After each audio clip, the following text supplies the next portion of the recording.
వాస్తవం ఏంది అంటే రేవంత్ రెడ్డి గారు ఎలక్షన్ ముందే చెప్పారు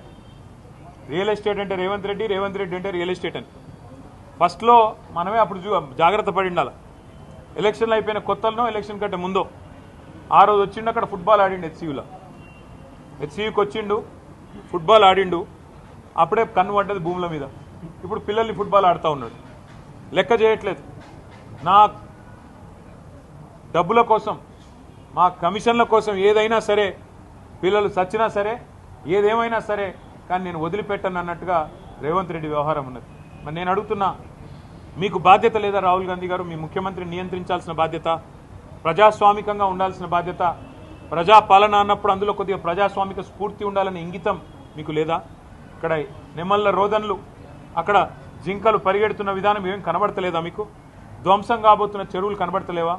దెబ్బతినబోతున్న పర్యావరణం కనబడతలేదా అక్కడ కొన్ని ఎగ్జాటిక్ స్పీషీస్ ఉన్నాయి ఫ్లోరా ఫానా ఉంది అక్కడ పెద్ద ఎత్తున ఇదంతా ధ్వంసమైపోతుంటే మీకు మీ నాయకత్వానికి ఇదేం వినబట్టలేదా అని మేము అడుగుతా ఉన్నాం తప్పకుండా